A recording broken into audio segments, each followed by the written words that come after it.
but I know you're not listening. Our experiences aren't the same.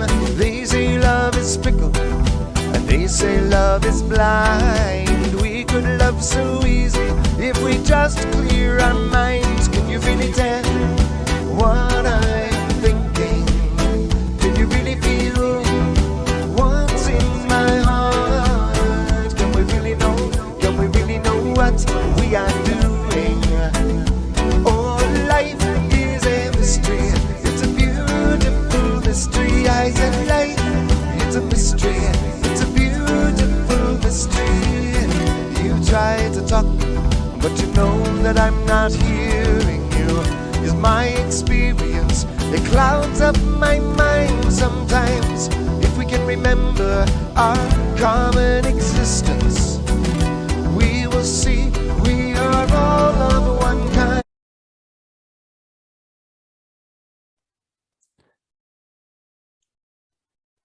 Welcome, ladies and gentlemen. You've tuned in to another episode of The Incomplete Skeptic. The Incomplete Skeptic believes that everyone has a voice that can impact our world. Here, let's unplug marginalized mindsets from self-imposed prisons. Our primary purpose is opening minds and hearts in balance to help make our lives just a little bit happier. Today's guest has done this for me. I've listened to her story and it made me happier to be alive. And I had some synchronicities come up, and I didn't want to invite my guest, Rosemary Thornton, because I thought, she's just going to shoot me down, and, that self-sabotage stuff. And then I went online, folks, and I don't know if you believe in synchronicities, but there was somebody who was having a birthday, last name of Thornton. And it was right after I pretty much wrote off inviting this guest, and I had heard her on George Norrie's show, Coast to Coast, and I was intrigued by it in so many ways. It aligned with like the spiritual messages that I've gotten through a lifetime, at least for the last 31 years or so. And even before, and the lessons that came up in my life over this long period of time, Rosemary nailed the meaning of the spiritual experiences. In other words, the spiritual awareness, and sometimes quickly, sometimes slowly, we have miracles happen in our lives. They happen both ways, Mine came over both quickly and slowly, but this is a really long introduction. She's experienced what is classically called an NDE, near-death experience. I don't think we ever die necessarily, but what their words, we do what we can with them. And she is the author of Remembering the Light, How Dying Saved My Life, Rosemary Thornton. Her website is www.temporarydeath.com. Her voice, I think, from what I've read from the online comments, have helped many people in this life. Her story has touched my desire to be more grateful. In fact, I woke up this morning more grateful because of having listened to it. And this might sound like an odd analogy, but it's one of my favorite lines in a movie on Titanic when Jack says, "Make every day count." Well, let's do that. I want to welcome you, Rosemary Thornton, for coming on the show, The Incomplete Skeptic. Thank you. I'm glad to be here. Are you okay with that really long introduction? That's fine. I've actually written 10 books. The first 9 were on architectural history and ancillary topics. So yeah, my 10th book is Remembering the Light. And one of the reasons I do these podcasts, and I've done quite a few, is I learn a lot. I learn a lot from other people, and I'm just delighted to hear you say that your hearing my story was a blessing to your life. And that email you sent me after you heard me on Coast to Coast was pretty interesting. I got so many emails. I got hundreds of emails actually, which is fun. It's fun to read them. But you had talked about, I think you said, actually said, I felt moved in the spirit to refer to your work as a ministry. And that helped me a lot because I have struggled. I'm actually a very private person. I had some kind of fun success with my books on architectural history, and I made it to some nice shows like History Detectives and CBS Sunday Morning and things like that. So I had a good run and I had a lot of fun. But boy, there's a big difference between writing about architectural history and writing about something as intensely personal as my experience. Because as you know, if you heard me on Coast to Coast, this started with my husband's suicide and then my complete emotional mental breakdown, psychotic break, and big messy thing. And boy, oh boy, one of the first talks I gave, this was right before COVID started, I gave a public talk and a woman stood up and she said, I just want to thank you for making yourself so vulnerable. And I had never thought of this before as vulnerability, but now that I've written that book, oh my goodness, this is I'd rather walk down Main Street without any clothes on, I think, than what I've just done to myself by putting that book out there. So yeah, it's a big deal. And framing it as being a ministry is very helpful. And I do get a lot of emails from people who say, they had a loved one that ended their life and that they understand things better now. So that's the reason really I did this. And so people are so funny. They go, I've had a few people say, oh, did you do this for the money? I'm like, apparently you don't know writers very well. And the other thing is I died as a result of multiple medical mistakes. 4 different medical professionals made significant errors in 2 hospitals. And if I was in this for the money, I would have sued somebody. And, I can't say the thought didn't cross my mind, but I realized this was a mistake. People did their best. This was not malicious. They're human beings and they made a series of mistakes. So yeah, let me get that question out of the way for any listeners. I'm not in this for the money. Sorry, it cracks me up to think of it like that. Me writing this book took 3 years. I hate to average out my wages on this deal, but if the book does really well, I might make it to $1.60 an hour. Said as a true writer. Oh my gosh. The synchronicities between your stories, they just keep lining up for me. And I don't want to make this interview about me. I want it to be about you and your story and your ministry, when I think about walking down the street naked, I have a metaphor that I use frequently. Okay, is that I would rather leave the house naked than leave without wearing my prayers, because I'd get in less trouble that way, and there you go, using that example, that metaphor. It's like, wow, yeah, I mean, they just continue to go on. We could spend the whole hour probably talking about this sort of thing, but it tells me that I'm in the right place in the right time. And so I'm really glad that, the Holy Spirit is using these opportunities for us to,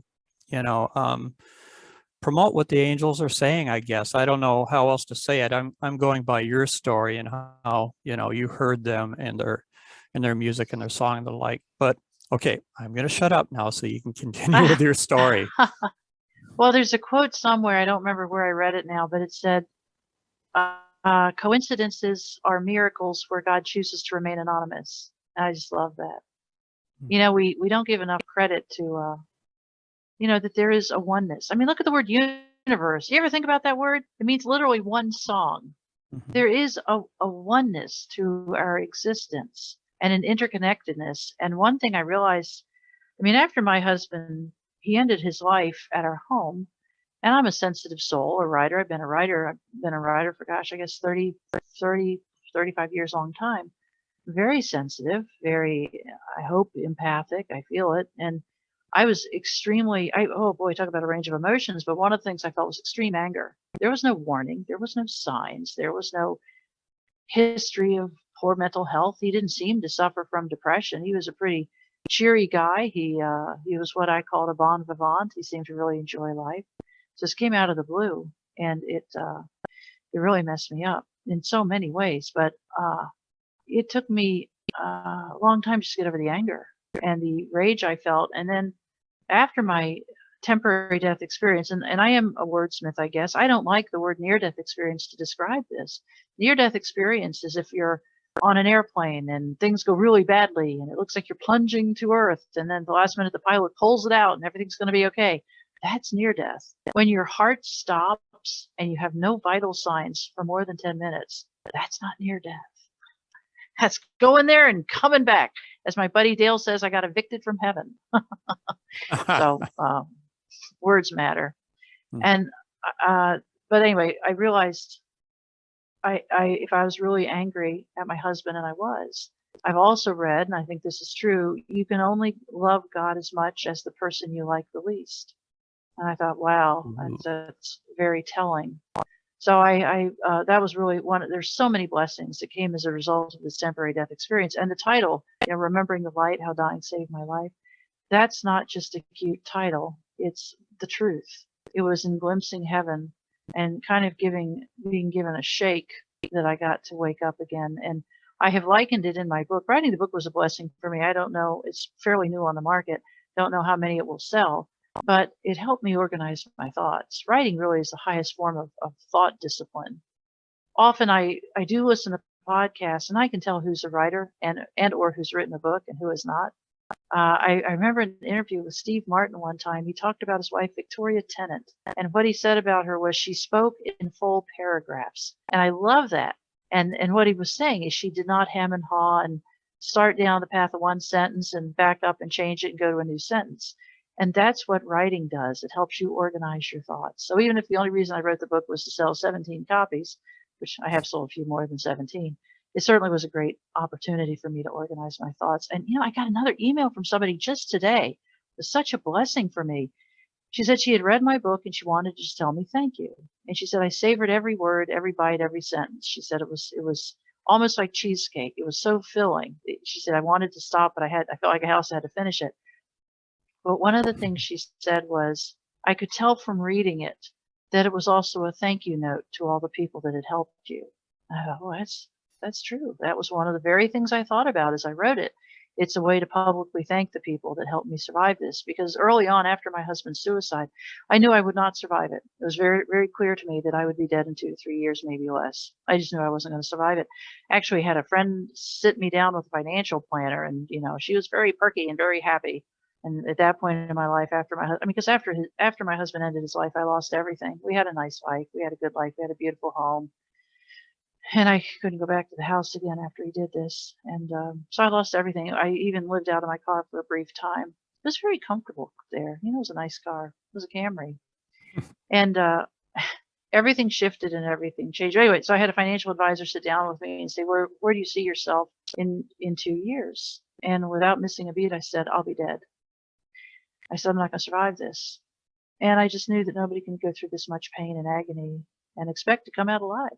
So it's very clear to me, and every night I had 3 prayers. I had been a pretty devout person, but every night after his death, I had 3 very simple prayers. One was, heal me or let me die. Do not leave me in this hellish limbo. And 2 was, when I die, spare me the life review. And number 3 was, I can't handle any more decisions. I had serious decision fatigue because after his death, there were many, many, many big decisions to be made.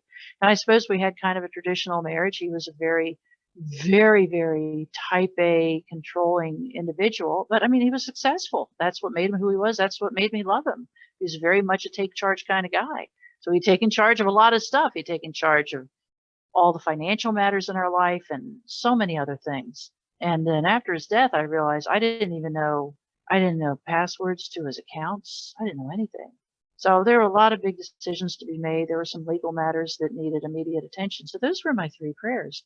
And the no life review thing is really important because after his death, I was not present when he ended his life, but I saw him afterwards. And I'm a very visual person, which is how I got drawn into architectural history. I have a really good memory for images. And after this, I had recurring nightmares pretty much every night. Not every single night, but boy, I sure had those nightmares a lot of nights where I saw him. It doesn't take a lot to imagine what things look like when a man uses a gun to end his life. And I had these recurring nightmares. And so I pretty much lived through his death every night for months. So when I asked for no life review, I knew what this looked like the first time around. I did not want to see it a second time. I did not want to see myself collapsing. I didn't want to see my friends going away, my so-called friends, by the way.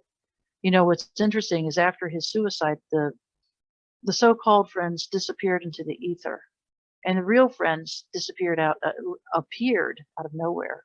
And they were the people who, for the most part, actually right now I think pretty much all of them, were the people who were struggle to pay their electric bill. They were the people trying to keep body and soul together. And yet they gave me their love, their time. They gave me their energy. I used to tell people, I had a background in automotive technology, and I used to tell people, stop trying to help me. I'm beyond economical repair, which is a term for a car that's not worth fixing, called a BER. I thought, that's me, beyond economical repair. And one of the great blessings of these people in my life was, even though I was saying I was beyond economical repair, these people saw something in me worth saving. And talk about a Christly gift. There's a painting Van Gogh has done or did called The Good Samaritan. Have you ever seen that? Yes. I discovered it at a church service in Champaign, Illinois. I used to travel around a lot, pretty much, I wouldn't call it traveling, but running, trying to find relief from the constant pain. And somebody in a church service showed me this, and they said, look how much energy it takes to get the wounded traveler up on the donkey or the horse. This is donkey. And I never thought about it. And it really became so clear to me. I mean, that was kind of a pivotal point in my own growth out of this horror, was that in that scene, it's a lot harder to be the person that becomes completely dependent on others, who find themselves in a ditch. I don't know if you remember the story, but the wounded traveler should not have been traveling on that road. He knew better. It was a road frequented by thieves and brigands and bad people, but he ended up in a ditch, and the Good Samaritan comes along and saves him. And I realized that being the person that has to be saved is a lot harder than being the person that does the saving, because you want to talk about humiliating. Oh my gosh. To go from being this self-accomplished, self-acclaimed author with expert in, being on television and having some prestige in the world, to being a person that has to have somebody help her eat. I lost the ability to eat. I lost the ability to, I lived on this liquid, nutritional things for a while. I lost a tremendous amount of weight. I fell apart, just fell apart. I mean, I could write a book on that, and that's not the point of the story. Then 29 months out, I had been experiencing some very odd symptoms. I went to a gynecologist. I'm not a fan of doctors. I've spent my life relying on spiritual healing, and I mean, really leaning on it. So I had never had a surgery, never been to, I think I went to a doctor when I broke something, and I went to a doctor when I had poison ivy so bad I couldn't open my eyes. But I always believed that God would take care of me. Which is part of what the suicide did to me, was I realized, can I trust God? I prayed for my husband every day. Could I really trust God with anything ever again? So, but anyway, I had all these symptoms and I didn't feel good. And I went to a doctor and they said, you've got stage 2 cervical cancer. And I went to another doctor and an oncologist at this point. And he was very definitive. And he said, yep, it's spread to a point where I can see the flesh is distorted. And there were tests done, and it was not good news. And then they did a biopsy to determine how far the cancer had spread, to figure out, how do we go at this? Where is it? What's happening?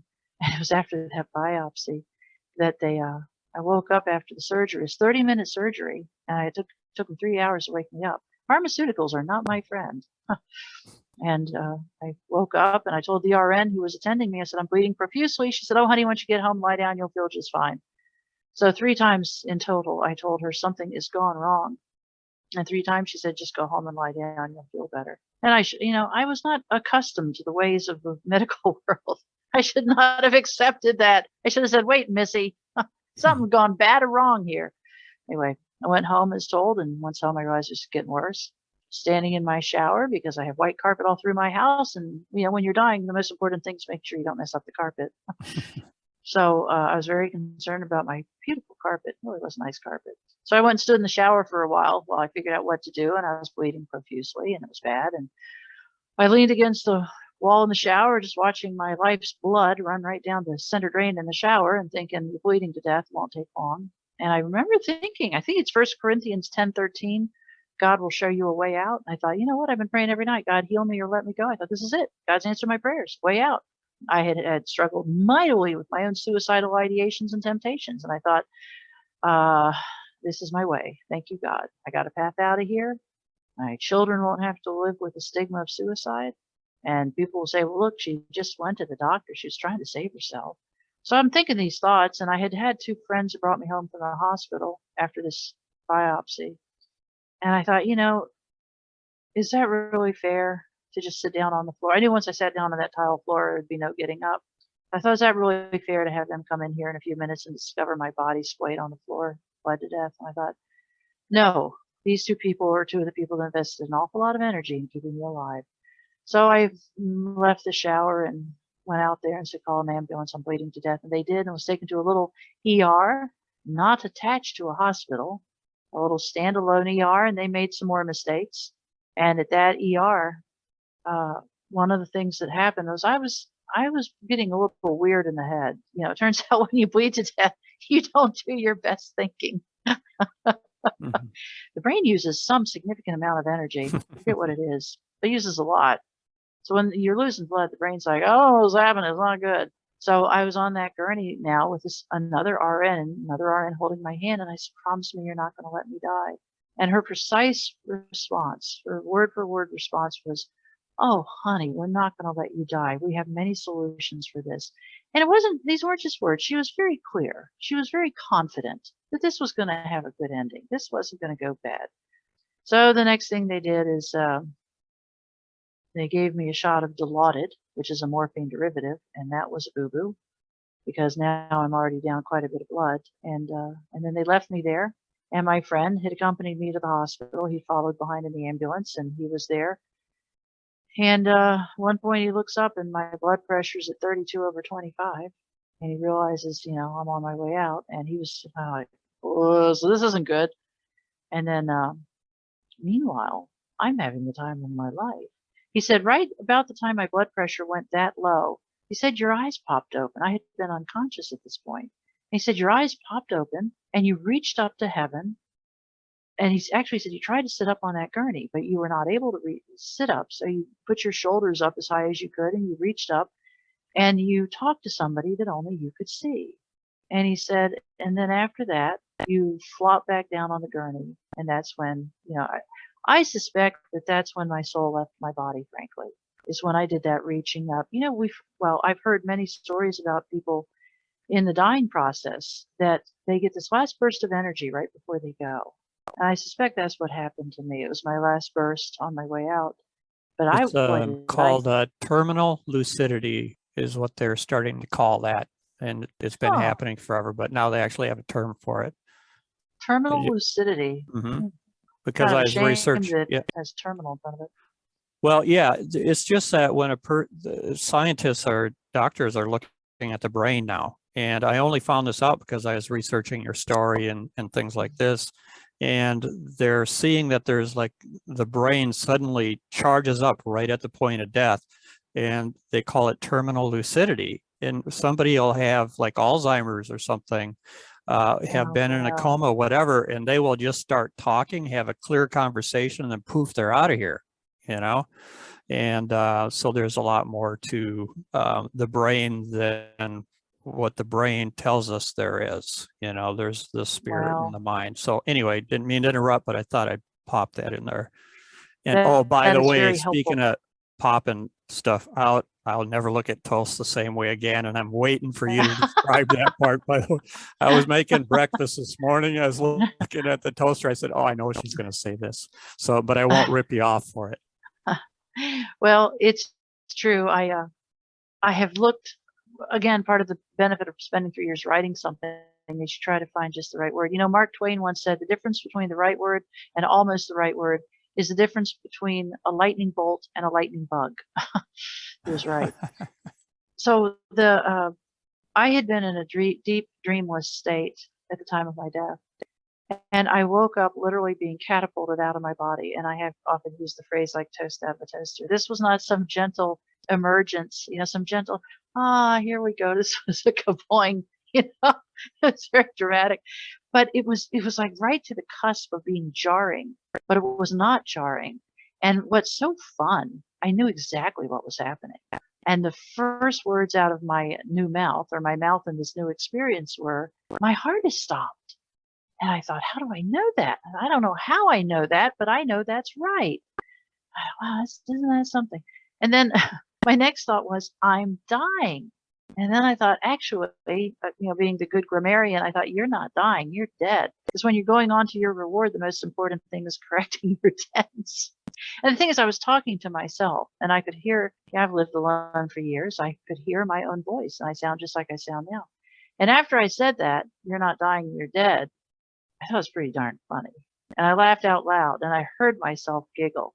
And I thought, okay, I don't have breath sounds. I don't think I have vocal cords. Do I have ears? And I thought, but I'm the same person I was back there. Nothing's changed. And then I realized everything I am had made this transition down to my goofball sense of humor, down to my crazy, stupid sense of humor. It had all come with me. And the memories, and I did not have a life review. I mean, I had a memory of what had happened, that the ambulance had come and they couldn't get it up the 10 stairs to my front door and on, but I didn't have a life review. And I mean, I didn't think about that at the time. I thought about it later. But I thought, how cool is that my laughter is still with me? And not only my laughter, but my bizarre sense of humor. And all my life as a reader and a writer, I thought of myself as something of a smart cookie. And yet I realized, one, this experience I was in now was so much like waking up from an intense dream to the reality. And all the et ceteras of the horrors of my husband's suicide would fill many books. But in short, it really felt like a loving parent had heard me crying out in the night from a terrible nightmare and had literally shaken me awake and said, it's over. That was just, it was bad and it was ugly, but it's over and you're okay. You're really okay. I mean, that's the best analogy I can come up with. And yet I almost hesitate to say that sometimes because there's lots of people who have suffered horrific traumas. I know more than one woman who has buried not one, but 2 or 3 children. And to tell them that this is a dream, I think is unfair. But when we're past it and we look back on it, it's a very different feeling. But and again, I felt like my whole life with this, smart brain, I thought like I'd been living at 60 amps and now I got moved up to 100,000 amps. And time was not this, okay, we have the past, we have it the present, and we have it the future. Time was everything. Time was everything and time was nothing. Time was eternal. And I know that's hard for us to understand when our time construct is so intensely linear. And not only linear, but it only moves in one direction at one speed. So I'm not 100% sure of the sequence of the events, but it felt like on one hand there were 7 things happening at once, and yet I could absorb them all. But one of the early things that happened was I felt this massive spiritual being accompany me, and I'm floating away. I'm having the time of my life. And one of the things that happened, and this is not a typical NDE. My whole life I've been fascinated by reading NDE accounts ever since Raymond Moody's book Life After Life came out. I think it was 76 or 78. I read that little trade paperback so many times I wore it out. And then Dannion Brinkley, Betty Eadie. I read all those books over and over again. I'm fascinated by them. And I thought, this isn't like the things I've been reading about. My NDE seems a little different, but that was okay. But I was floating away in blackness. I could not see my body. And again, I consider that God's mercy. My friend who had accompanied me got shooed out when they found out that I had died. So he was out in the waiting area, or actually he was out in the hallway outside the door.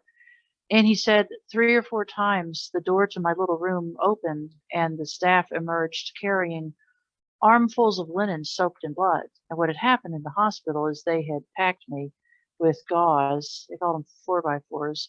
They packed me with gauze, and that had not stopped the bleeding. It had just stopped the mess. So I had continued to bleed in that little ER. So when they pulled that gauze out, they saw I had bled out.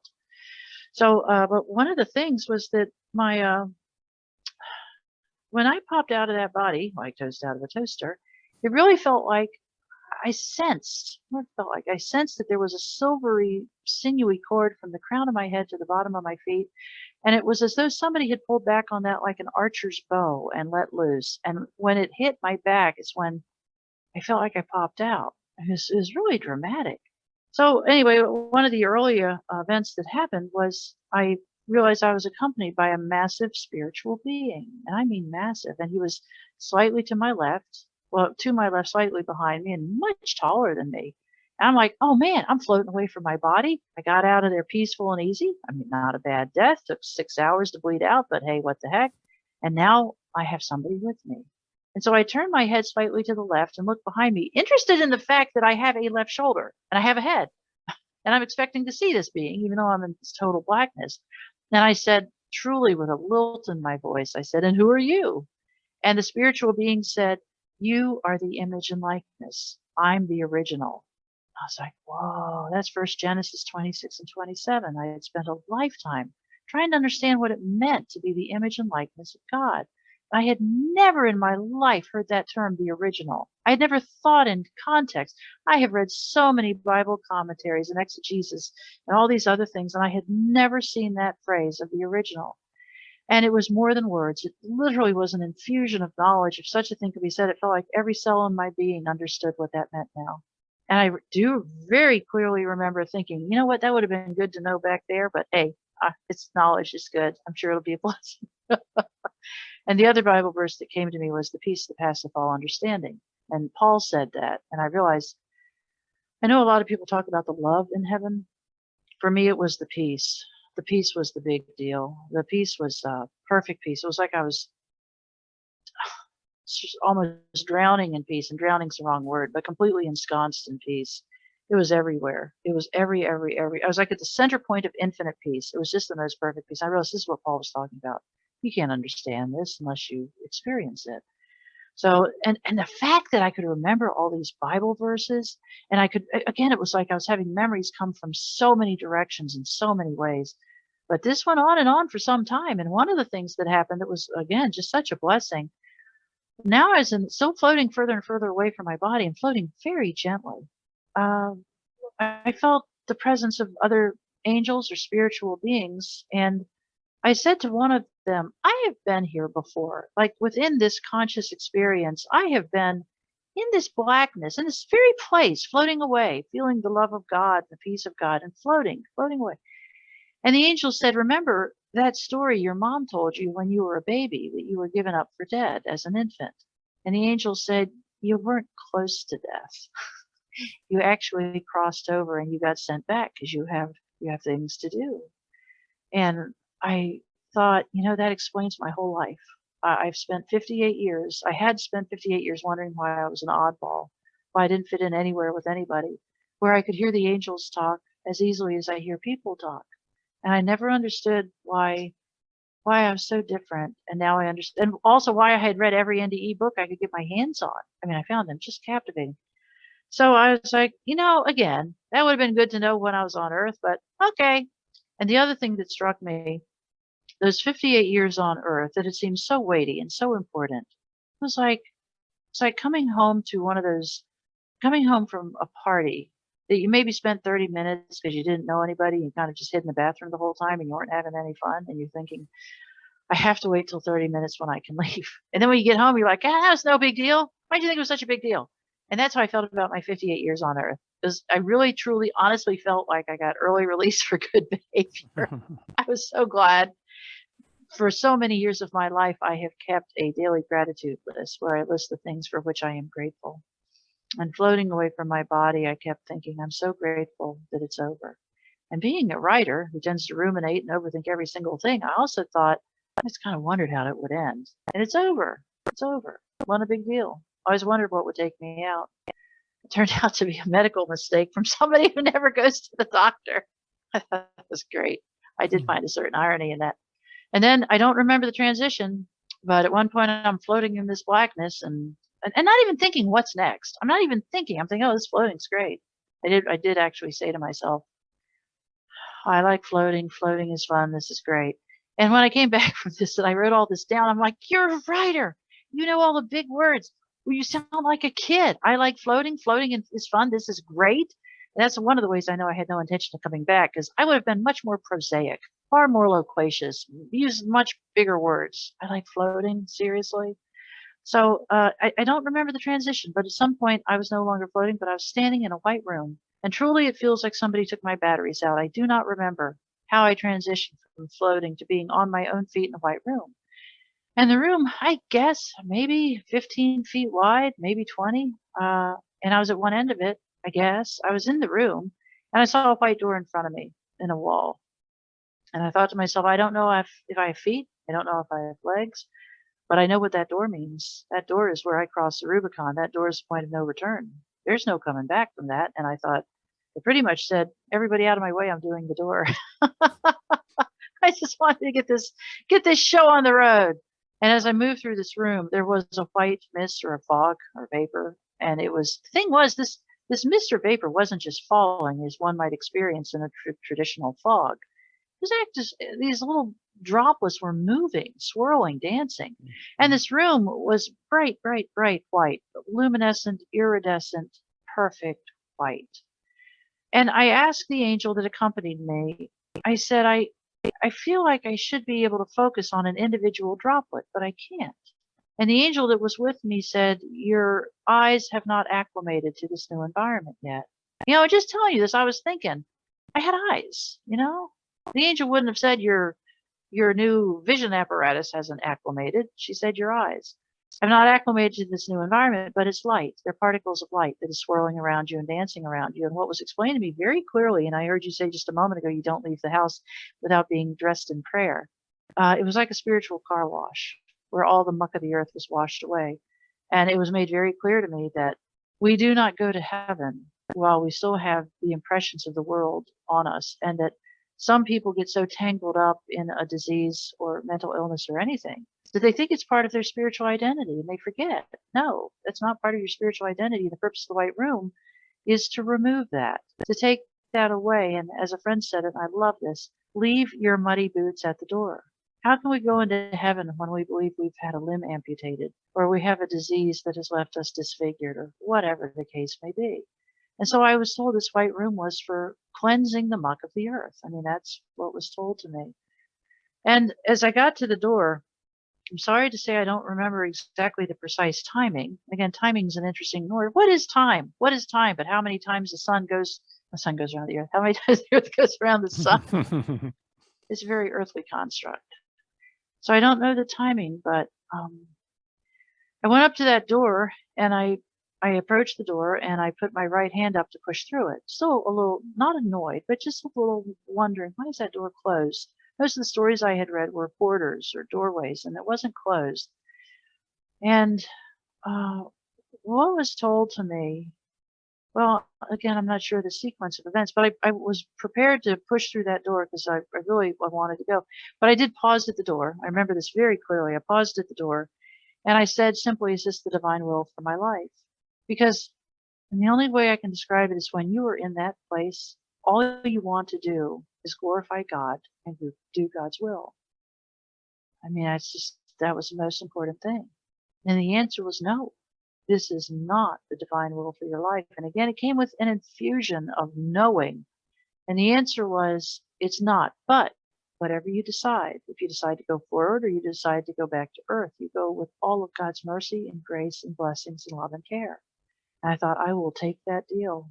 And I was getting ready to go through the door, and I had a vision of that nurse who had been so kind to me in that final ER. And she had said to me, she's the one who said to me, oh, honey, we're not going to let you die. We have many solutions for this. And in this vision, and people have asked me if this was concurrent. It was not. I believe this to have been a potential future vision. I saw her in a hospital supply room surrounded by the linens and all the stuff you have in the hospital. She was sitting on a little metal stool in the middle of the room with her head in her hands and sobbing uncontrollably. And she said through tears, I promised this woman I wasn't going to let her die. I lost her. And I remember kind of looking at the angel and saying, seriously, please don't ask me to go back. I reasoned, I thought, well, she's an RN. She looked to be about my age. I mean, she's been doing this a while. She's lost patients. Surely she knows how to deal with this. And then I wasn't just, and this vision is the wrong word. It was like I had been invited to be a quiet participant in her own experience. It's very intense. And then I didn't just see her, I felt the pain, the agonal pain, the emotional pain of having broken a promise, even though she gave it her best energies, I'm sure, and all the rest of it. And I realized when I felt that pain, I recognized the depths of that emotional pain. And I thought, actually what I thought was, if I can spare one person on this earth that much suffering, I have to go back. And it was difficult. It was difficult, but it wasn't. And again, about that timing issue, one of the things that was made very clear to me was if I agreed to go back, I'd be restored to wholeness. And the thing was, it wasn't that you'll be healed, but that I would be restored to wholeness. it was almost like just an impression. I can't say they were words. It was just a knowing. So after seeing that nurse's pain, I put my right hand down by my side and I said, it'll ruin this nurse's day if I die. And that seems like a goofy thing to say, but in a millisecond, I was back on that gurney. There was no backwards push. It was just a millisecond. And again, I don't know. Did, they take my batteries out again? I don't know. But and the thing was, that same nurse, I believe it was the same nurse, she was right in my face when I opened my eyes and she said, "What is your name?" I said, "Rosemary." She said, "What year is it?" I said, 2018. And she said, "Where are you?" And I said, "A crummy excuse for an ER," which I was back. But it had been 10 minutes that I had not had a heartbeat, more than 10 minutes actually. And the cool thing about this, when somebody dies of bleeding to death, you cannot even do CPR because you just push more blood out. Because what CPR is heart compressions. So my brain had no oxygen for more than 10 minutes. And theoretically, after 5 to 6 minutes, the amount of the brain damage is catastrophic.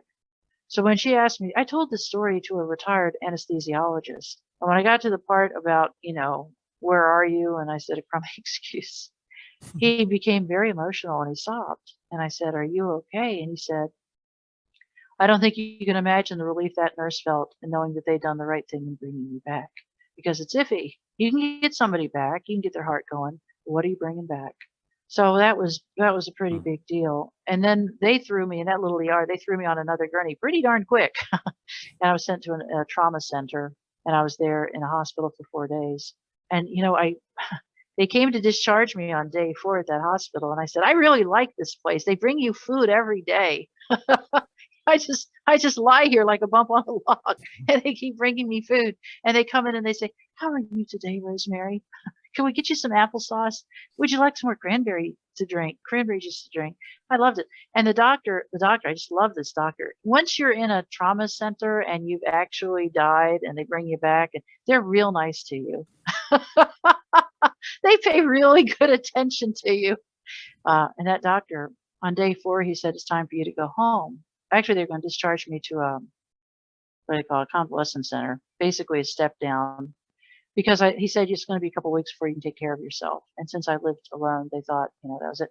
And several friends were able to come to my home and care for me for a couple of weeks. But I said, "I don't want to go home. It's really nice here. Y'all are real kind to me." And he said, "Your white blood, my blood count was way low, but he said your white blood cell count is still very low, that if you contract an opportunistic infection, it'll take you out. Nurses, staff, something." He said, "There's nothing we can do to save you." He said, "So we have," and I love this part. This part touched my heart. He said, "We sat down this morning at a meeting and, with other doctors to figure out what is the best care plan. I don't know what they call it." And he said, "The risk of you becoming catastrophically ill from a compromised white blood cell count versus the risk of you bleeding out again, you need to go home and you'll have people watching over you and taking care of you." And the other thing that happened, as soon as I was at that hospital, I was transported that night to a hospital. It was about 6 at night. The next morning, this doctor came to see me, same doctor. He came to see me. I guess he's called a hospitalist. The first thing he said to me was, one of the first things he said, "Last night your heart stopped." He said, actually what he said is, "You had a heart attack and your heart stopped." And I said, "Not me. Nope, nope, nope. I ride my bike. I walk. I eat my green veggies. I'm very healthy." And he said, "No, no, no. This was you." And he said, "Your blood work shows that you had a heart attack. Apparently enzymes get elevated." And he said, "But your numbers are already coming back down this morning. So we know that it's not underlying heart disease." But he said, I said, "How much blood did I lose?" And he said, "More than 40%. I said, well, I have an analytical mind. I want a number." And he said, "After 40%, it doesn't matter because your heart will stop." So that was nice, actually, to have authentication and have proof that this wasn't just some interesting experience, but I died. And then the other thing, it took time, and I'm watching our time here. It took some time, but I found another oncologist. Turns out when you say you were healed in heaven, the oncologist who saw the cancer and diagnosed you with stage 2 is not very enthusiastic. In fact, when I went back to him, he said, "Now look, you're supposed to start this chemo tutorial next week." I was like, well, doc, I don't know that I've made a decision to do the chemo. I'm pretty sure that I was healed in heaven. And when you do that, what happens is they write on your chart that you're mentally ill. That's how that goes. Because they do this thing now that your chart goes online and you can go look at your chart online. And I saw that I had been adjudicated mentally ill because I thought I was healed in heaven. So I had to find another oncologist. And to his credit, he thought this was the right thing to do. In fact, I think what he said to me was, so you're going to decline a scientifically, empirically proven medical treatment to go with a faith cure. And I said, no, that's not what I'm doing here. I'm going with spiritual health care. And it didn't go well. And he told me in great detail how he would die. And he'd been with other cancer patients that had chosen this, and they died a terrible, wretched, ugly death. And he explained to me how I would die in great detail, what would happen to my body and how it would happen and when it would happen and on and on and on. And he said, and then you'll drown in your own fluids. He said, is that really how you want to go? So that blew me away. I was pretty shocked by that and upset. Larry Dawsey, you ever heard of his book? Be careful what you pray for. The name sounds familiar. Yeah, I'm familiar with the concept. Be careful what you pray for. Yeah. He was a cardiologist, and he found that people were being healed without medical help. And he's really kind of a pioneer in writing about spiritually based healing. So I had to find another oncologist, and it took a couple months for her to agree to do a second surgical biopsy, which is what she insisted had to be done to make sure that I was right. And you get into the world of oncology and doctors, they don't like hearing this healed in heaven stuff. So there were a lot of tests done in the interim, and those tests were actually a real blessing, because at every test, I would have a meeting with the oncologist, and she'd say, I don't see anything. She said, we can't be sure yet, but the PET scan came back clean. The MRI with contrast came back clean. Everything was coming back perfect. And then when they did the second surgical biopsy, again, it was 3 hours in surgery. But the reason was she took a lot of flesh from a lot of places. And then she had another doctor in the surgical suite with her, checking all these samples, double checking her work. And then it was sent off to outside labs. And the bottom line is, this oncologist, after my second surgical biopsy, she went out to my friend who was waiting outside for the report. She literally threw her arms around his neck and said, she's right. There's not one cell, not one. I mean, it's a big deal. I try not to get emotional. I've told this story so many times. But, and then she actually woke me up while I was in recovery. And she said, you're right. There's nothing there. And what she said later was, your flesh is so pink and pretty and perfect, I can't believe you ever had cancer. Well, what she said was, outside of the medical test. And yet it had been advanced enough to be visible upon an exam. And plus, I had those pretty ugly symptoms, including some, I don't want to get into detail, but it's pretty ugly symptoms. And they disappeared. They all disappeared. I'd had intermittent fevers and on and on and on. So that was all gone. And then after this happened, I also realized the grief was gone. And a lot of people say when they come back from death, they feel like they're 50% in that world and 50% in this world. I felt 95% in that world. And I talked to the angels a lot. A lot of people say, did you see your husband in heaven? I did not. I didn't see any loved ones. But after I was back from this, I felt the angels just all around me. I mean, like more real than the human beings that walked into the room. And so I talked to the angels in those first days in the hospital. I talked to him a lot. I asked him a million questions. That's not true. I probably asked him 50 questions, and they answered all of my questions beautifully. And I got peace. And the agony that had been my hour by hour life for 29 months was gone. So it wasn't just, the physical healing, of course, was very important. I don't diminish that at all. I'm so grateful. But I opened my Bible when I was back home, and it flopped open to the 23rd Psalm, and it's the one line in it that just seemed like it'd been highlighted, literally lit up. It said, he restoreth my soul. And I realized that was the real healing. That's something that medicine can't touch. And that's what God had done for me. My soul had been restored. And I found when I got back from this, I'd also been healed of, I had arthritis in my wrist. It was gone. I had a busted right knee, a busted left shoulder. It was fine. I'd had some high frequency hearing loss, too many years of rock and roll. And that was, I could hear people down the hallway. My hearing was so good. And my friend who's in IT said, you got to reboot from the creator. And when I came back from this, I sold every single thing I owned and moved 1,000 miles due west because all I wanted to do was be around beautiful things. And you know, I have never regretted selling all my stuff. I had a lot of research materials from all these books and history and such. I donated the great majority of them to a local college and then sold off everything. I was actually stand over like my couches and end tables and lights and everything. Lawn furniture. I just sold lawn furniture. But I would stand over every item and I'd say a little prayer. And I would say, God, this chair has been such a blessing in my life. It's brought me so much joy. But now it's time for somebody else to be blessed. So, and it all went to good homes. And then out in the Midwest, I just wanted to be around beauty. I wanted to watch the corn grow. I'm in an acre that I'm in an area that has a lot of farm acreage, a lot of agricultural stuff. So they plant corn out here by the thousands of acres. And boy, when that corn starts popping up through the soil, it's a beautiful thing to see. So yeah, I just wanted to be around beauty. Nothing else mattered.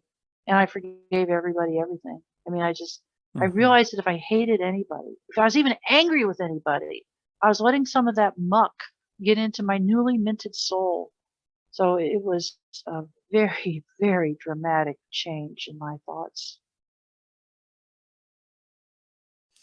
Yeah, I believe in forgiving everything too. And I think forgiving myself is always at the bottom of not being able to forgive someone else. And, you know, that's just my personal take on it. Now, I remember from your telling your story on a different show that you said your husband blamed you.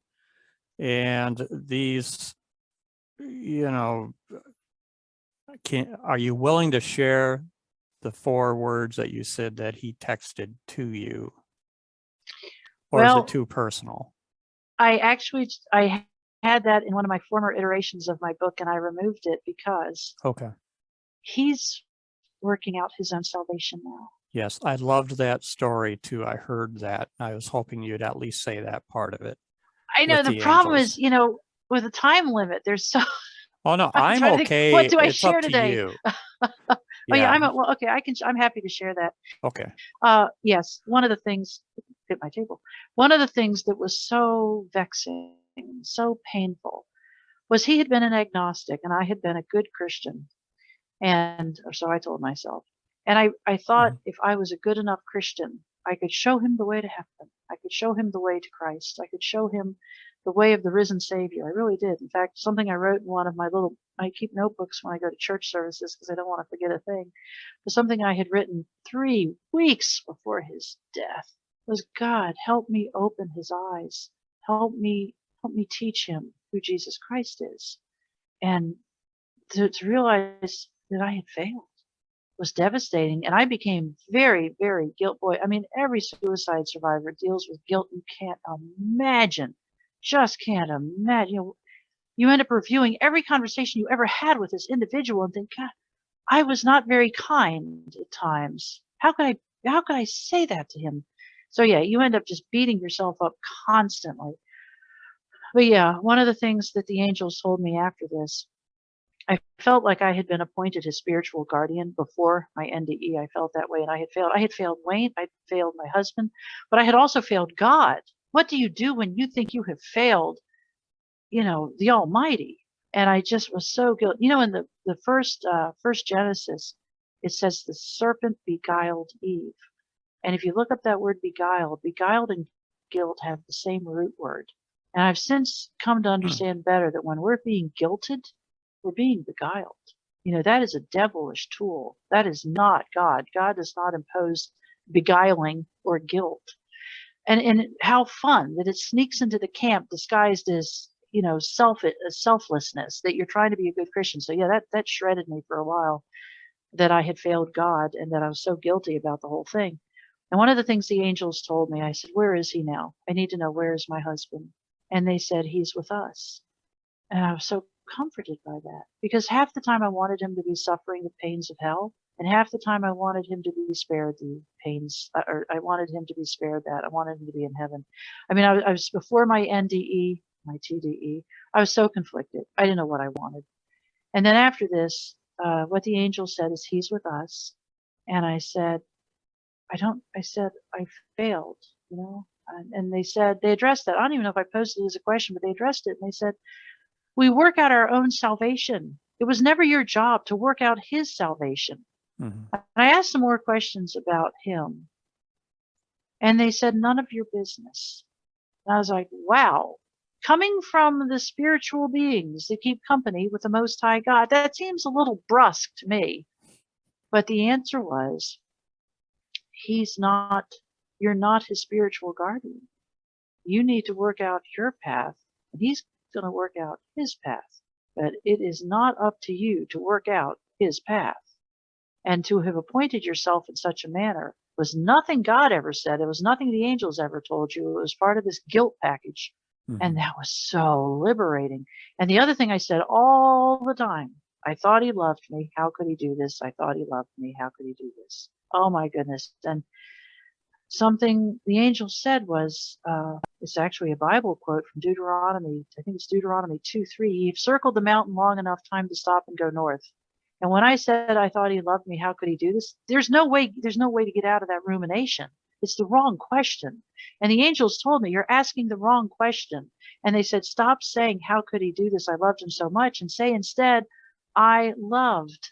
And they said, when you love, you open yourself up to the river of light that flows from God, and it flows through you and purifies you and removes anything unlike God. And you don't have to have a human to attach love to. That's a trick that you just love.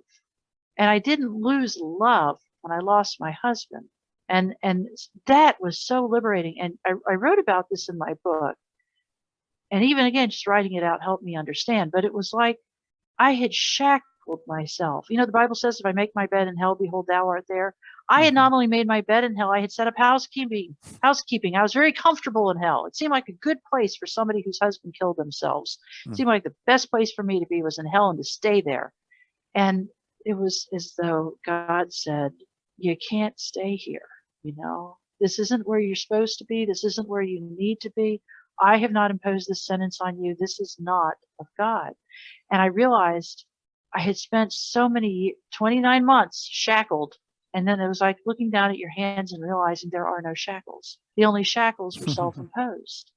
And then in time, I realized that this wasn't my story, this whole ugliness that I repeated over and over and over and over again to everybody. Everybody who'd listen, my husband killed himself. I'm really struggling. I'm having a terrible time.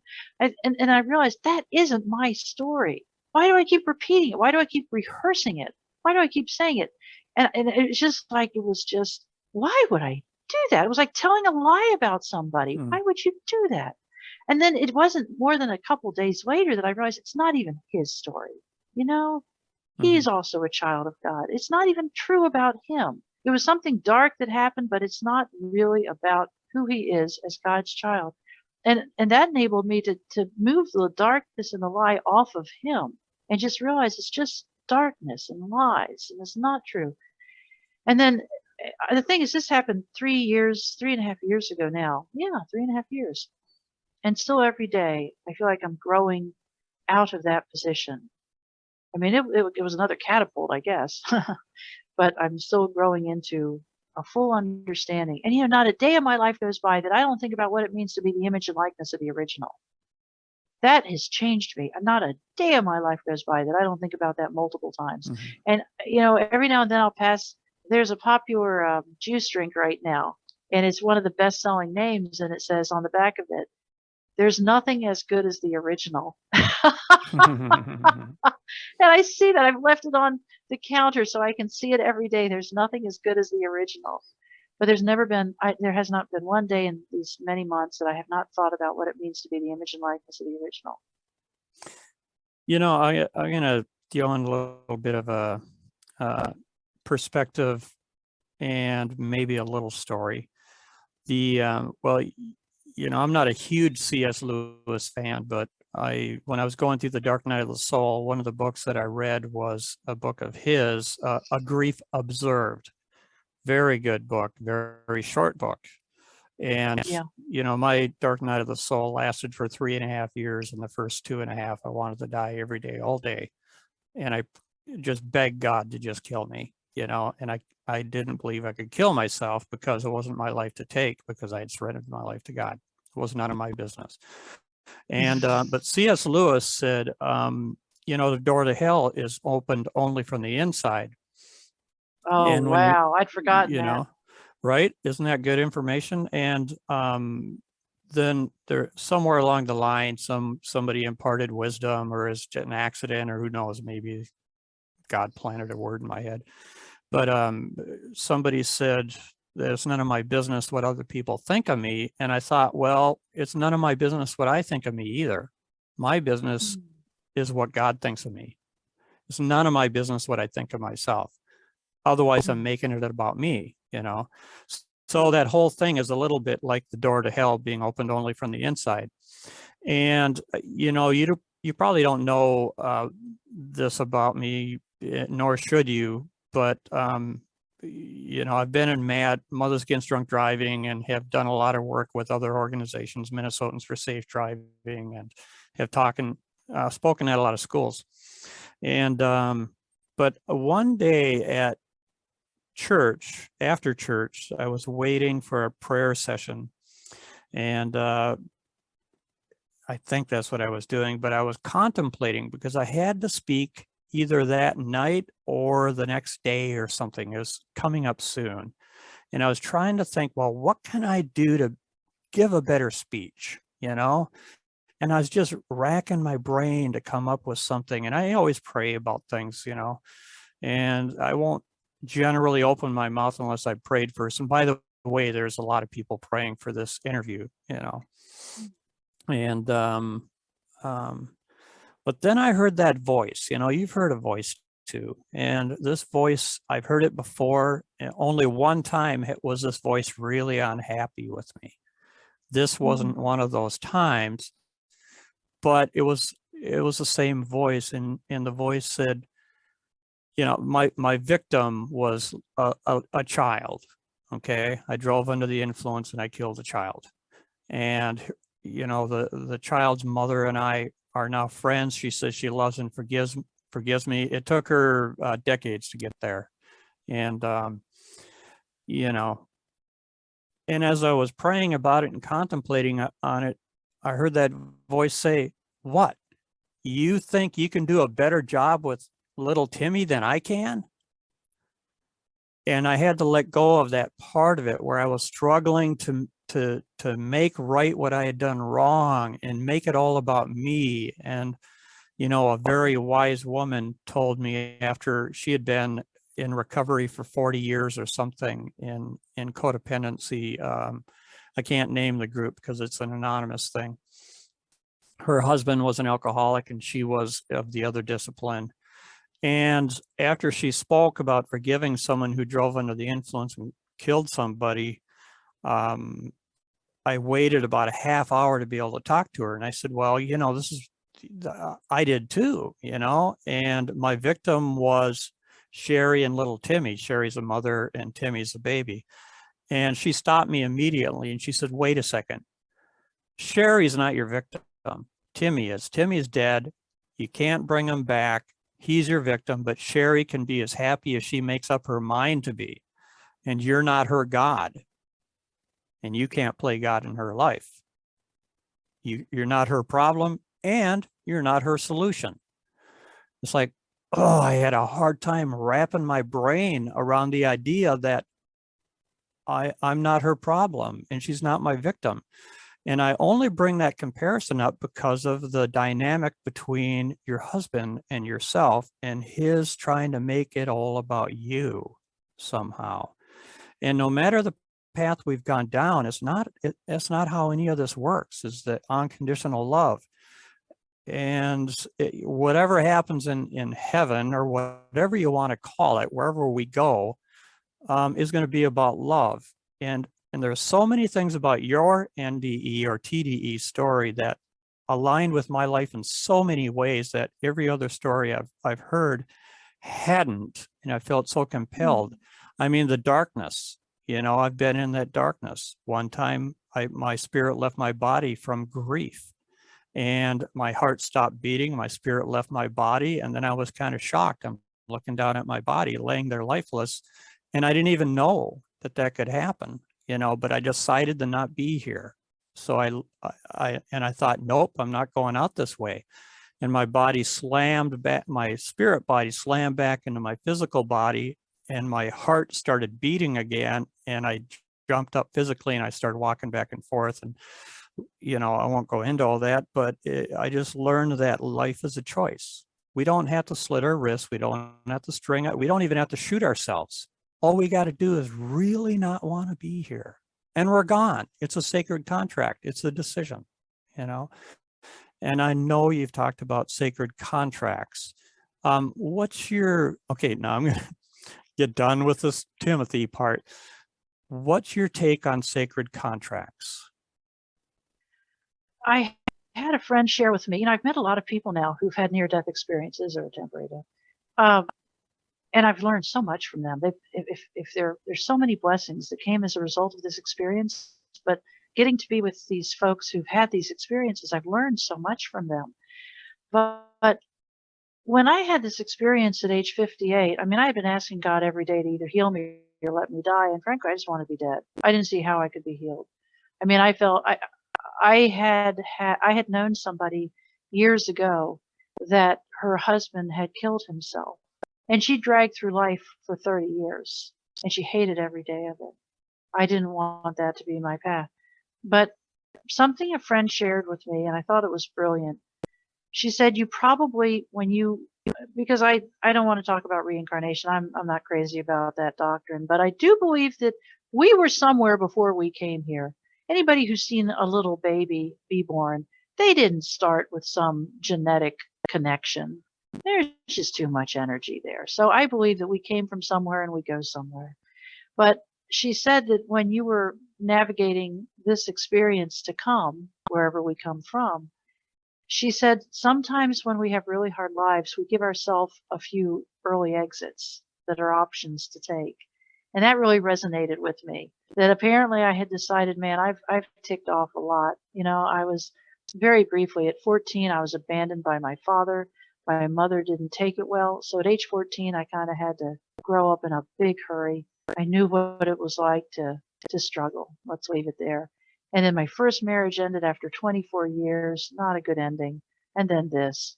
So it just felt like an awful lot to deal with in one lifetime. Mm-hmm. So I do think that sometimes maybe we give ourselves an early out.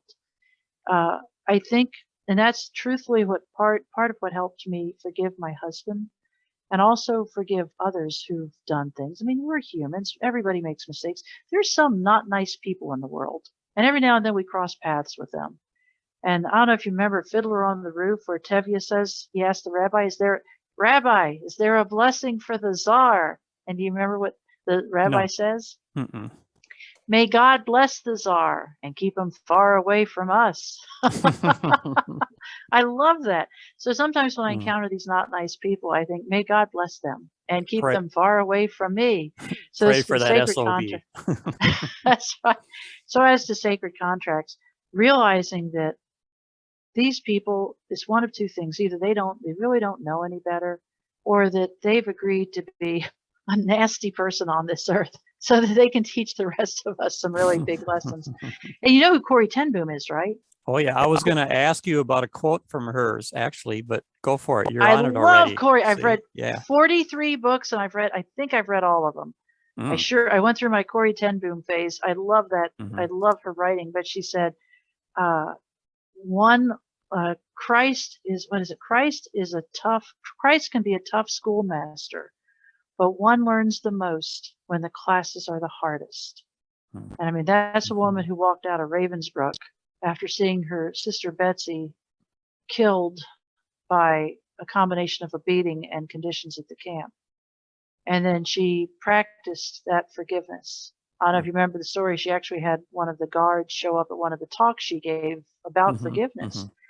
And she reached for that guard's hand to shake, or actually he reached for her hand to shake her hand and say, he said something to her like, you preach forgiveness. Can you forgive me? I was at one of the camps. And he didn't recognize her. And she said in her mind, she thought, no, I can't. Sorry. But she literally begged God if I'm going to be able to give these talks, to go around preaching the story of Jesus Christ, if I'm going to do this, God, you've got to give me the power to forgive him because I don't have it. And she said she felt something like a surge of energy or electricity go through her, and she was able to put her hand out. And when they connected, she realized it was genuine. She had found that place of peace to forgive that man. I love that story. The woman that got me in MAD told a story when I was in early recovery from alcoholism. I was sober 90 days. And she said that she had forgiven the person that killed her son and gave him a hug in the courtroom and said, I love you and I forgive you for killing my son. And I think she might have helped save his life that day. She probably could have killed him with a few words. And I never thought I'd hear a mother say that, you know. And when she asked me to speak, because I told her what I had done, I said, no, I'm not speaking. I mean, why would all the people are going to just hate me or whatever. And 2 times she became my spiritual advisor, and they call it a sponsor. And she used to tell me things about forgiveness, you know, and she would quote Corrie ten Boom frequently. And I'm not going to ask you what you think of this because you've already told me. But it's on my business card, the back of my business card. We forgive notwithstanding the temperature of our hearts, which is not an exact quote, but the exact quote is, forgiveness is an act of the will, and the will can function regardless of the temperature of the heart. And I respected this woman who got me in MAD. Her name was Mary Jo Robinson. And I asked her, well, how could you do this? How could you forgive him? And she said, well, no one has a right to be an obstacle to a fellow human being getting well. If they want to get well, we got to let them. And she said, you know, we don't get ready to meet God as much as we meet God to get ready. And, you know, and we got to quit walking with the enemy, and the enemy is usually us, and we trap ourselves, you know, and you talked about that here. We have to free ourselves from that self-imposed prison. And I saw this piece of art where this fella was operating like a bicycle with his hands on the pedals of the bicycle. And then there's a chain going up from the wheel on that bicycle and then going over his head into the back. And then there's this huge wheel in the back, and it's got boots coming out of the spokes. As he's rotating this thing, is polishing his hindside, you know, and he thinks, you know, and it's a self-butt kicking machine, you know, and he thinks it's the world doing it, but he's the one operating it, right? And I thought that was a really profound thing, you know. So I had to quit operating that machine, and I asked God for a lot of help. And you know, the dark night of the soul, I don't know if I don't want to put words in your mouth, but it sounds like that's sort of what you've gone through as a dark night of the soul. Have you ever given that much thought? There was a book written by that very title. And I saw that book, gosh, I don't know, 18 years ago or so. And it's a haunting phrase. What came to me at the depths was that I felt like I was in the middle of the icy Atlantic on a moonless, dark night, and I couldn't even find a piece of driftwood to latch onto. And no matter how much I screamed, nobody was coming for me. And I did this thing. I mean, I like to think of myself as pretty self-disciplined. Like I said at the beginning, people told me, write a book, write a book, write a book. And I said, no. And then I realized maybe this write a book thing is something I'm supposed to do. And boy, I can't tell you how resistant I was to that whole idea. But I think of myself as pretty self-disciplined. And yet, after this thing happened, I did this thing called, my daughter called it the pterodactyl scream, where I would start to cry. And sitting on my couch in my living room, you know, this is while I've got a house full of guests for the funeral, not guests, but, you know, the people come by to be a comfort. And I would scream. I would simply scream at the top of my lungs over and over and over. And if you want to clear out a house full of friends and relatives, you do some pterodactyl screams in your living room. People don't know how to manage that. And the woman who helped me through it, she lived near me. And every now and then I would say, go get somebody, get her. And she would come and she would sit on my couch beside me, and she would put her arm around me as if I were her own sweet child. And I would do this screaming, and it did clear out the room. It cleared out the house. And the people who didn't clear out just stood in the archway of the foyer aghast. Nobody knew what to do. Here's Rosemary Thornton, who's always so self-composed, so capable, so competent. I've written 9 books. It takes a lot of self-control and self-discipline to write 9 books. I've traveled all over the country giving lectures, blah, blah, blah. I had quite a professional name for myself, quite a bit of success in that arena. And here I am screaming like a crazy woman. By the way, not like. and this woman would, her arm around me, she would pat my shoulder.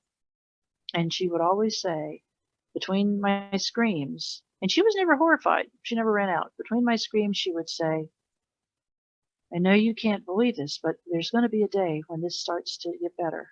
You're not always going to feel like you feel today. This is a bad day. But your days, there'll be a time when they start getting better. And the thing about this woman is she had a thing not unlike your own, that she had a lot of guilt from something that had happened that resulted in somebody else's death. And it took her a lot of work to get past that. And she did. And because of that, she was able to comfort me. And my horror and my screaming and my dark night of the soul did not impress her. It did not scare her off. And that probably is the number one reason I wrote this book. Really, there's a lot of reasons. One, I felt compelled. But secondly, I want to be that for somebody else. And I've already had a suicide widow tell me that she took multiple screenshots of my book. It's on Kindle. She took multiple screenshots and took it to her therapist and said, this is what I'm dealing with. This, what she describes here, this is what I'm dealing with now. This is how I feel.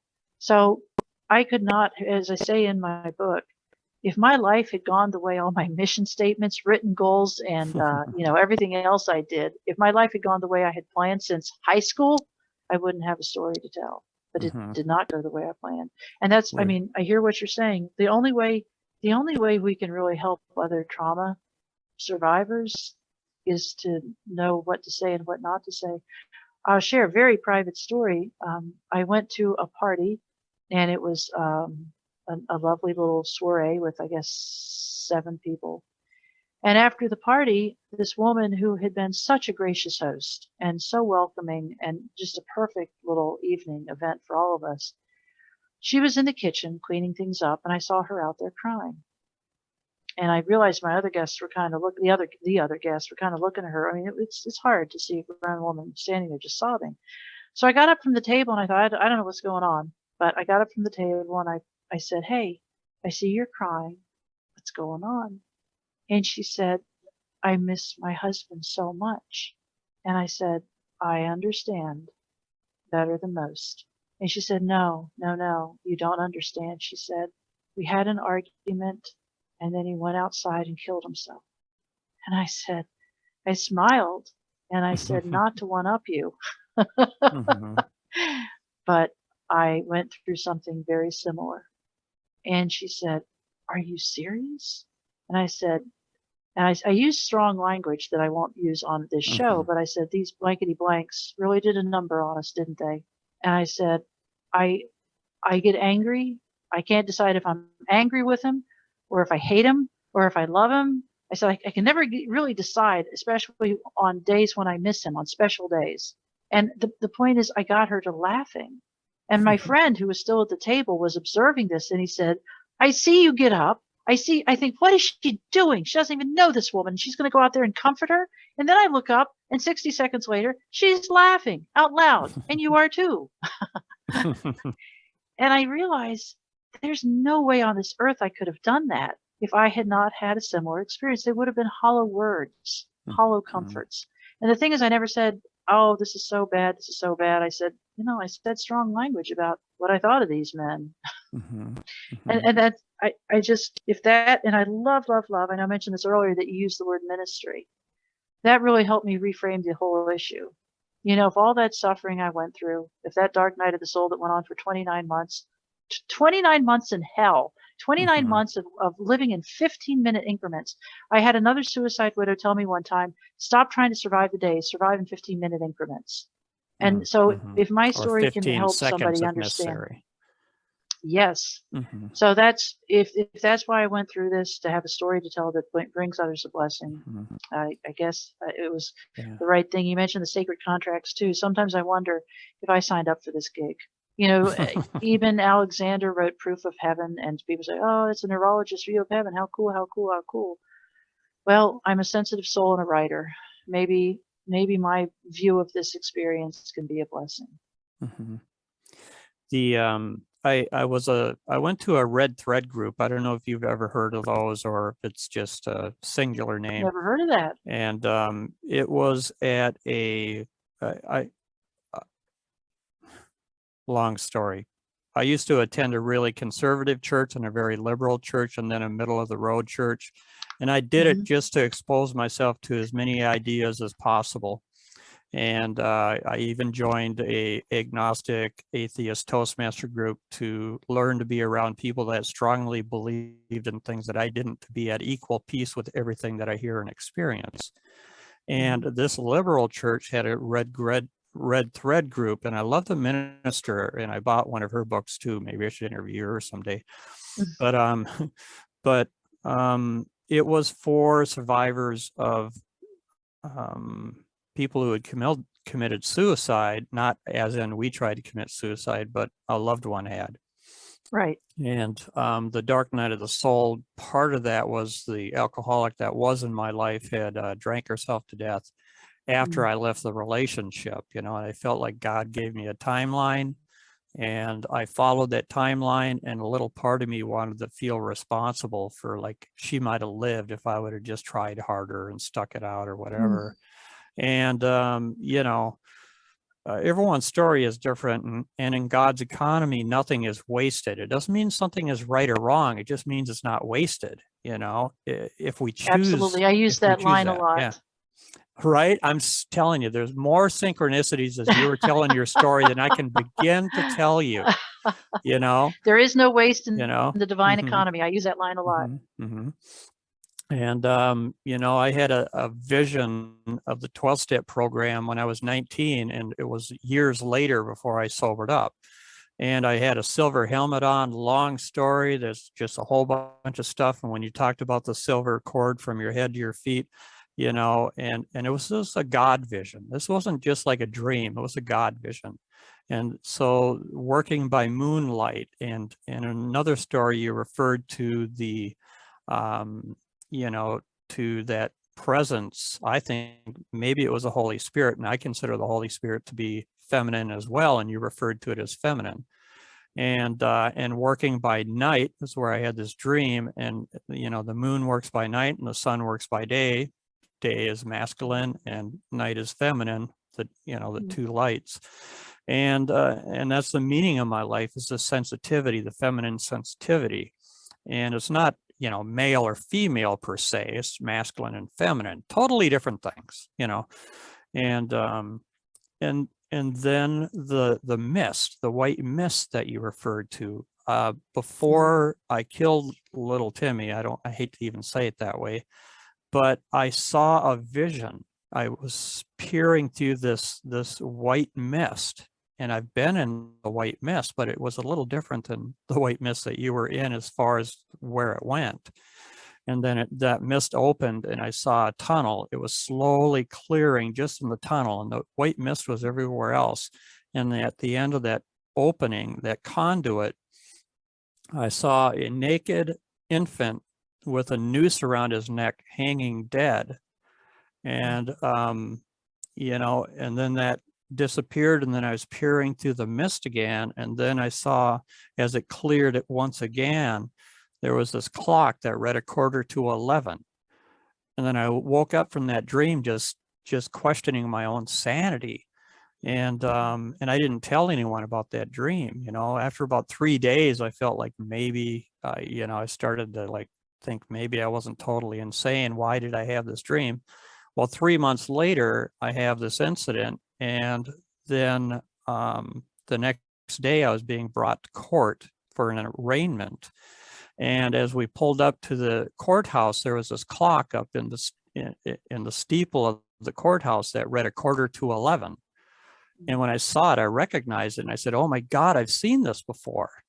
You know, and when you told the doctors that you're fine, you know, and they look at you like you're a nutcase, you know, and this cop says, he looked left and right, what, you know, and I said, I've seen this before. And I told him about the dream. He went right in and told the judge I was nuts and trying to beat the case on insanity defense, you know, and this is what the world does with this stuff. And you know, the things that have been done in your life, the things I've done in my life, you know, how we use them is so important, you know. And I can't remember the exact point I was trying to make with that, but oh yes, I didn't understand why I had that dream. And then one day as I'm speaking, this is after I'm in sobriety, years later, I didn't sober up over this, by the way. I wasn't that smart. And but I realized that I had that dream not for me, but for someone else. It didn't help me, but I tell them about the dream and it helps them.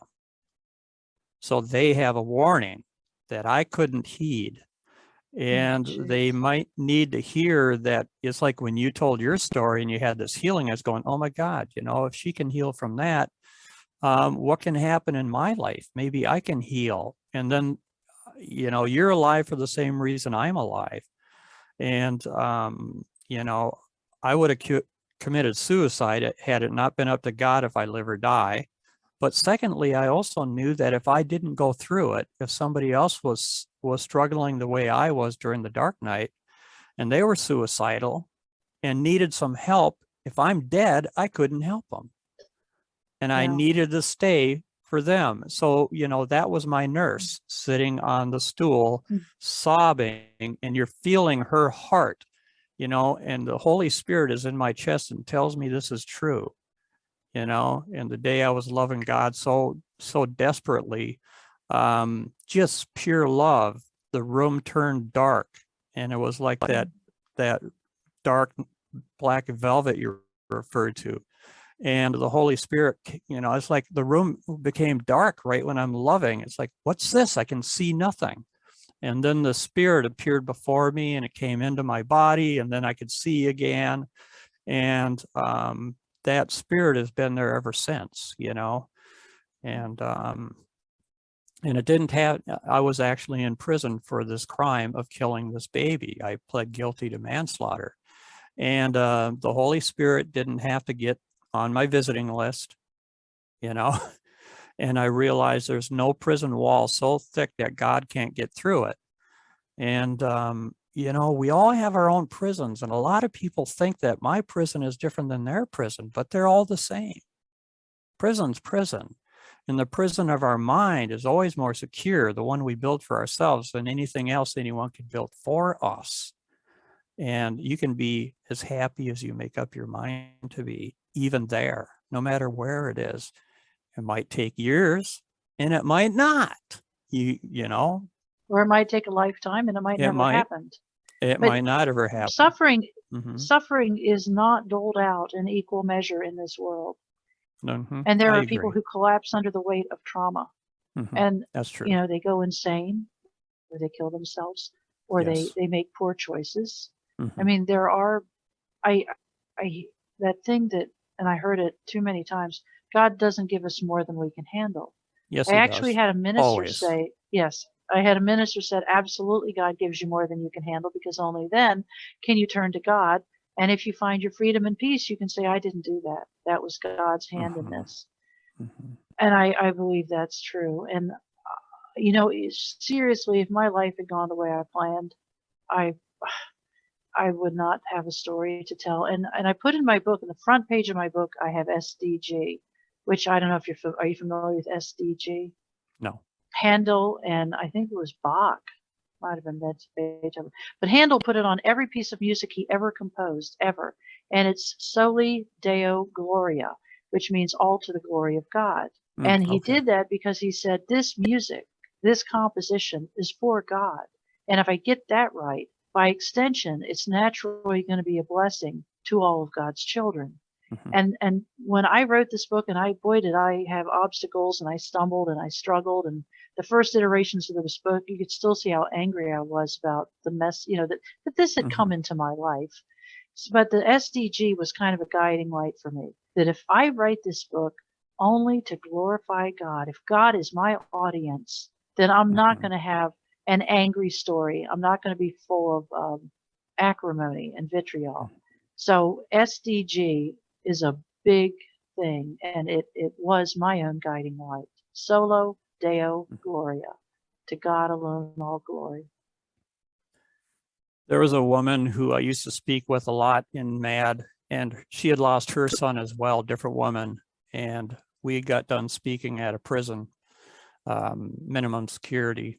And afterwards, I told her, I said, well, your grief is so much worse than mine because you lost your son and you loved your son and you knew him. I killed somebody's son. I didn't know him. So my grief couldn't compare to yours.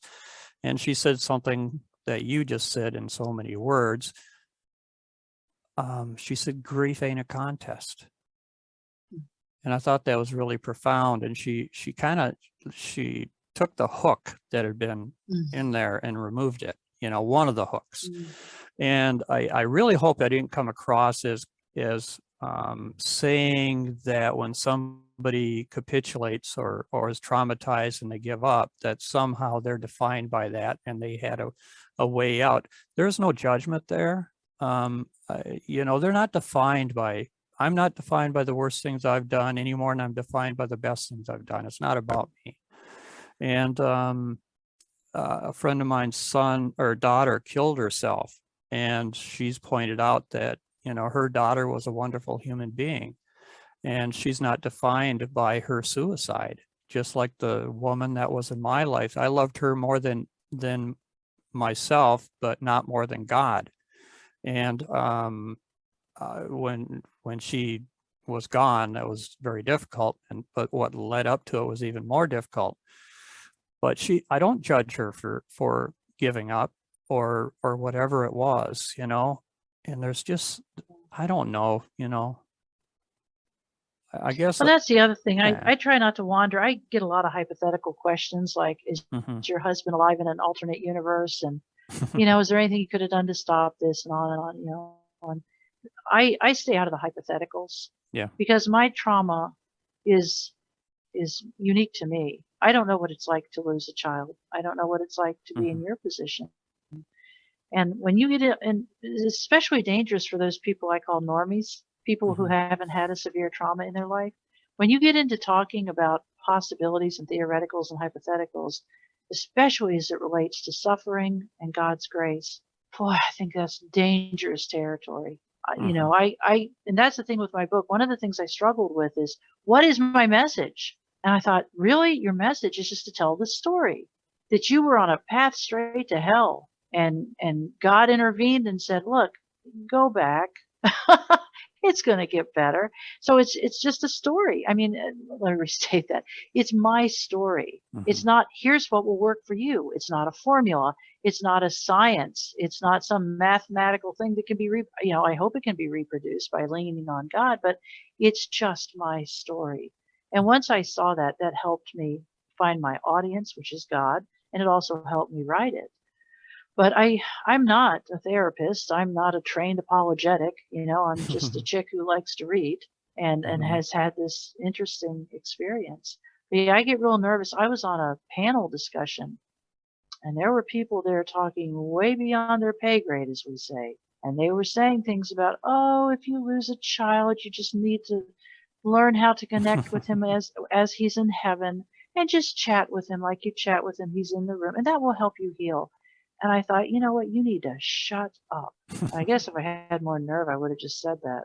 But yeah, that whole thing makes me really nervous. You never know where somebody is in their experience and what they're struggling with and what's their background.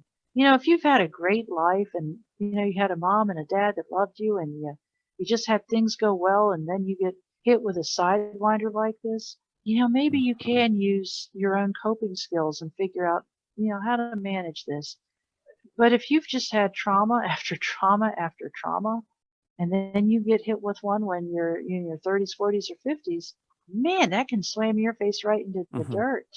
And I did meet one woman that she was out with her husband. They were in a car. They had the 2 kids in the back seat. Husband fell asleep at the wheel. Her whole family was killed in one car accident. She was the lone survivor. It took her 25 years to recover from that. And she's still, I mean, she'll never be the same person she was before that happened. So I just, again, what is time? You know, what does time really mean? And you know, not to get too deep, but I really do, you know, my favorite story, briefly, this is my favorite story in the whole world. There's a story, and I believe it's accurate, that St. John was the disciple that lived the longest. After all the other disciples had died or been killed, Jesus' disciples didn't all have good endings. I think it was Peter that ended up crucified upside down on a cross. So St. John was the one, I think he was the one they tried to boil in oil, and the oil eventually boiled away, and they're like, well, that was disappointing. He's still alive.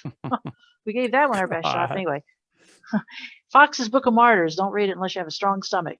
So St. John, he's an old man. He's, you know, laying in his hut somewhere, and people come to him and say, what was it like to walk with Jesus? What was it like to be a student of the Messiah, of Jesus Christ? What was it like?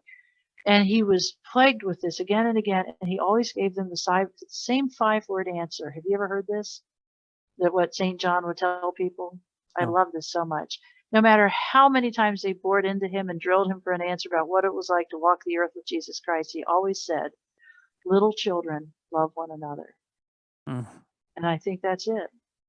You know, and rather than talk about the multi-dimensions where my husband's still alive, or where a child didn't die, or whatever, I think we just need to back up and say, little children, love one another. Amen. Yeah. If it ain't about love, it ain't about God. Be as little children. Yeah, I get that. I like that. I hope I can compartmentalize it in the same way. What would you like to leave the audience with, Rose? I guess the most important thing, well, there's a lot of important things. I guess one of the important things is, if you've ever had, you know, and again, for your audience, if anyone's ever had a thought about ending their own life, understand it doesn't stop the pain. It just transfers it to someone else and multiplies it exponentially. The amount of pain that my husband's suicide inflicted on people, unbelievable. And it nearly killed me. It's something that I don't think I've ever shared this publicly, but I'll share with you and, you know, however many listeners you have. Shortly after this, I had a psychotic break. I just couldn't function, couldn't eat, blah, blah, blah. And so I got bad news after bad news, friends dropping after friends dropping. A friend said something especially unkind, and this was about 6 weeks in. So I'm not in my right mind. I am definitely not in my right mind. So I go to my house where this had happened, which I didn't spend much time there. I only went there to get stuff, but I went to my house and I pulled my 4-cylinder Camry into the garage and I shut the door behind me. And I keep a notepad in the car, and I pulled out my notepad and I wrote a very beautiful note, and I left the car on. I figured carbon monoxide, I'd, you know, go to sleep at the end. So while I'm waiting for the carbon monoxide to fill my 400 square foot garage, I'm writing out this really lovely note, and it says, this is not your fault. You know, whoever reads this, please tell everybody, this is my choice, my decision. When you put enough weight on somebody's back, eventually you can put that last set of 20 pounds on their back and their knees will buckle. It is inevitable. So to say that you're not being strong enough, I say BS. So that's, and I wrote this note, I'm writing, I'm thinking, I'm not getting sleepy. Why isn't this working? I'm because laughing because I think I get it. Yeah. Oh my God. I'm like, are you kidding? I can't even off myself. I finally make the decision. I have this beautiful note that goes on for pages and pages. Well, the bottom line is, it was a Camry hybrid. It was the one with the Synergy, and it kept cutting off. And one, the hybrids by design were, I don't know, multiple times cleaner than a traditional gas engine. And secondly, it kept cutting off because that's how hybrids work, to conserve energy, and they go to electric. So I'm waiting and I'm waiting, and I think, all right, I know how to solve this. It has a 32-cell nickel metal hydride battery in the back seat, under the back seat. I'll run all the accessories, drain that battery, and then the engine will stay on.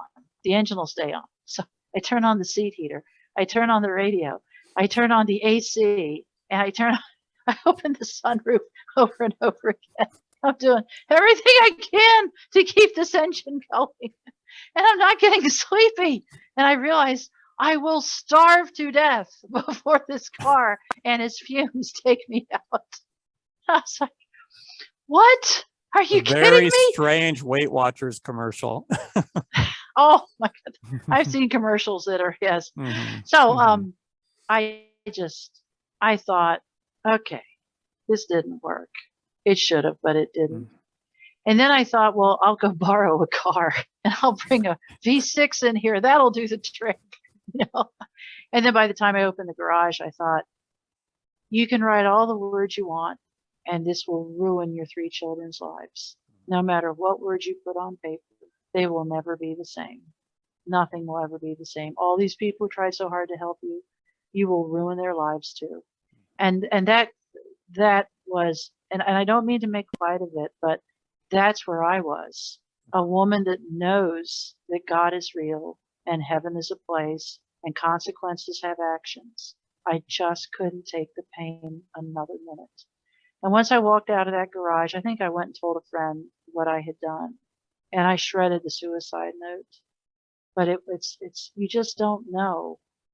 You don't know how hard it is to just keep, as you said, and it's very true, 15 seconds at a time. Take a deep breath. Go look at a flower. But get through it. Sometimes you just got to get through these things seconds at a time and hope that one day it'll turn around. But yes, that would be my message is no matter how bad your life looks, don't end it. I really do believe that ultimately, I believe if you end your own life, you still have to learn those lessons. I don't know what the math is. I don't know what it looks like. Right. But I think sometimes we just have to face some very hard life lessons and put our heads down and find a way to keep pushing on. And in my case, I really do believe that suicide just multiplies the pain and puts it on somebody else. Yes, it does. That's partly why I didn't leave either. Yeah.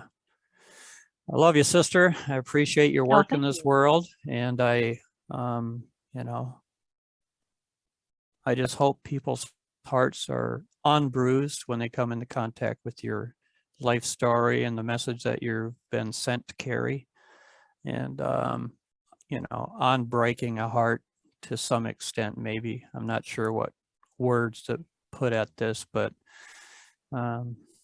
you made my life better.